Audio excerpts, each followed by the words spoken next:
can't afford to buy Can't anything. afford to buy. Who bought Maytag? Go back to Whirlpool. Yes, An heir of Whirlpool is a congressman. yes, in Mr. Upton That's in correct. Western Michigan. That is their congressman. That's what I brought that up numerous times. So if you'd work with us with that footage, Yeah, it's really, and it's We how need they, to- what they did. They were like I think the finance director, I believe it was, of Whirlpool, quit his job, went in there, and then dismantled the company. And so you look at how much money they walked away with. They even invented a product that was doomed to fail. They put a Maytag in a Suburban. They took a van Yes. and they put it in there, and nobody bought it. And so they wasted all this money, and that began the decline of the company. And that company was built from the bottom up by generations. In fact, Mr.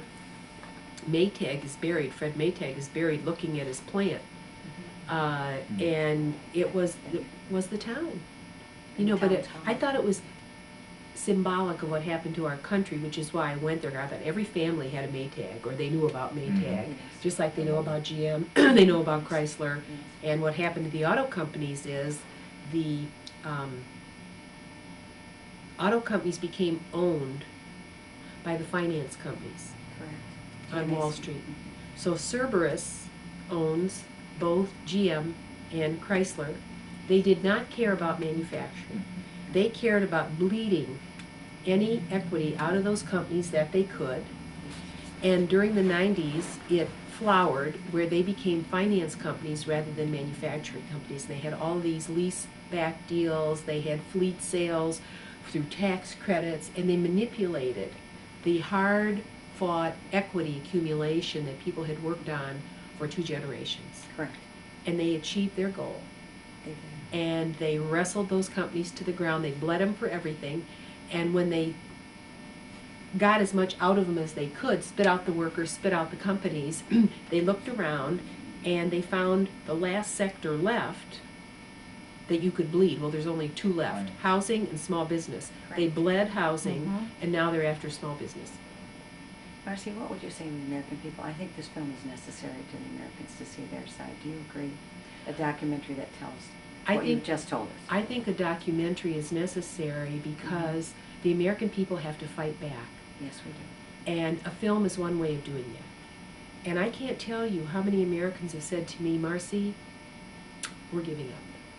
We're going to move I to hear that Canada, too. we're going to move to France, we're going to move to Mexico. I said, America has given us the best years of our lives. True. Well, they won't She vote. gave us sweet liberty. Or they won't talk, or they've withdrawn into their homes. Oh, they won't vote. They say that voting doesn't make a difference. That's right. My dad, he's voted forever, his whole life, and he's saying it doesn't make a difference now. He's It doesn't make a difference unless people fight back. And that's what the revolution was all about. Yes, it We was. are a revolutionary people. And if the Yes. American people take back their country, and what they have to do is they have to wrestle down the forces that are strangling us. Yes. And those forces are very easy to find.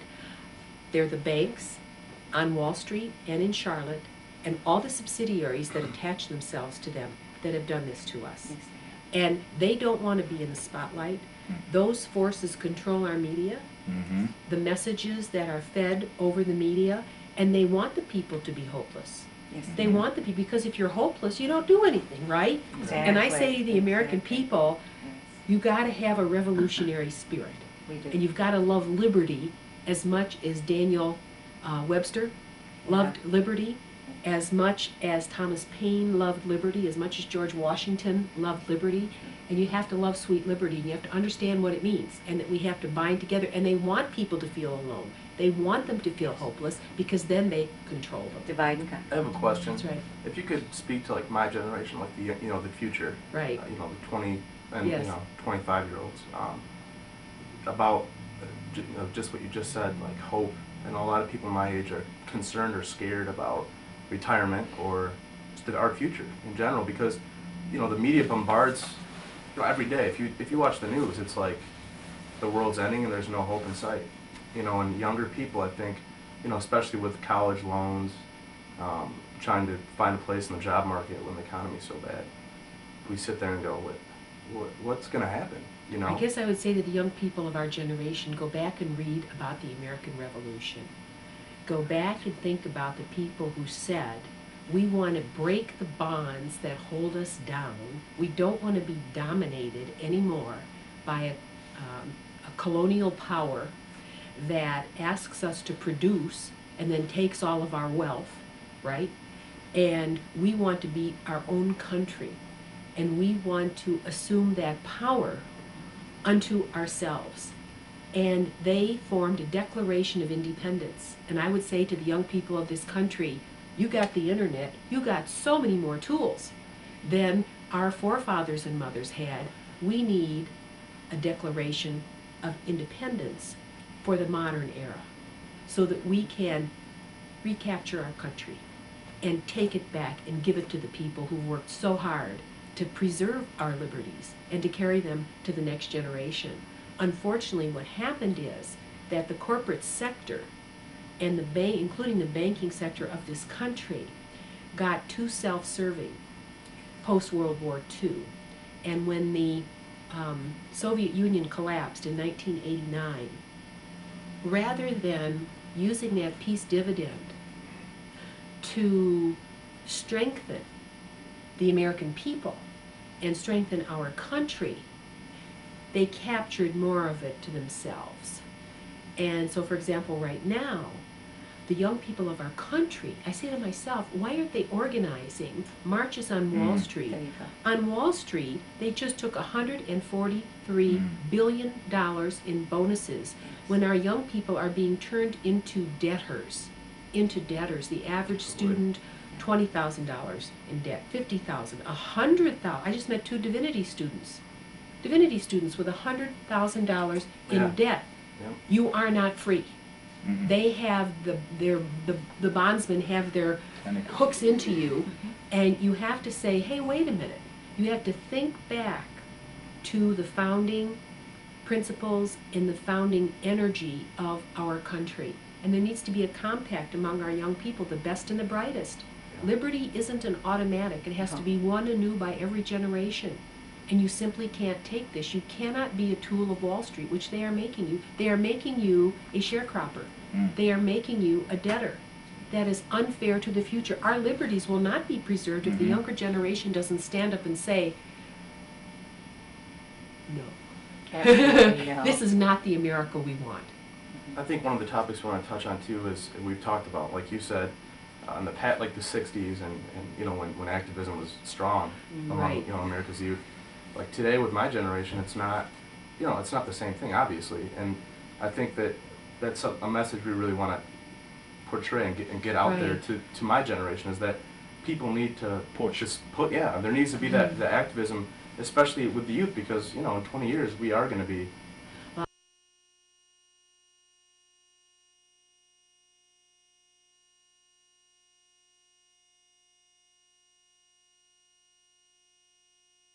in 20 years we are going to be.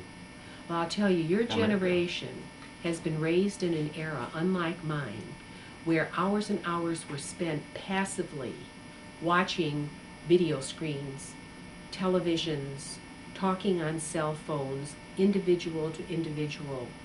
You weren't taught how to organize groups of people in the common interest, for the common good. Magazines came out like Self magazine. People became inward. They withdrew. It's not that they're uneducated, but they've forgotten their political skills. They've forgotten how you move a great country forward. And that involves mobilization. There was never anything great that happened in this country when people didn't mobilize to make it happen. When the first credit union was established in Filene's basement in the city of Boston, people said, hey, wait a minute. We don't want to be charged these high interest rates. We're going to create our own financial institutions. And credit unions were created as a tool to fight back against control by very large banks. When labor unions organized in partnership with churches during the early part of the 20th century, America got Social Security. She got a 40-hour work week. She got time and a half overtime. She got no child labor. It was unbelievable what happened when people mobilized. frankly, when people mobilized, we became a republic. We threw off England, a colonial power, and now I see America in so many places in the world becoming a colonial power in places that don't even want us. I'm thinking in partnership with Great Britain. I thought, wait a minute, don't we remember our own history here? We wanted to be independent. So the young people, they've got all the instruments, but they've got to remember their political power. They've got to reassume their political power. They've got to mobilize. And frankly, if I were the young people, one of the first things I'd do is I'd go to Congress and I'd say, take the $143 billion back from Wall Street. They don't deserve it because they hurt the American people, and help us forgive our student loans from coast to coast. And do you realize how far that would go to freeing this generation from the bondage that they're in? I'd work with them on that. I'd march with them. That's would what we too. want. I That's would what too. That's I've got a right. friend that went to George Washington University. He graduates this year. $56,000 a year. He's going to graduate with $230,000 in college debt. Oh, My man. daughter being a nurse is 160,000, or my granddaughter, 160,000 when she was $56,000 a year. How are you going to pay that off? You better be a millionaire. I mean, in your That's lifetime, That's right, and you're trying $250,000. to better yourself. You're trying, young people are trying to, they're idealistic, they're motivated, they have the fire of youth, they, you know, all this energy that can be put to good purpose, and yet they're burdened with this massive debt that's like a millstone around their neck.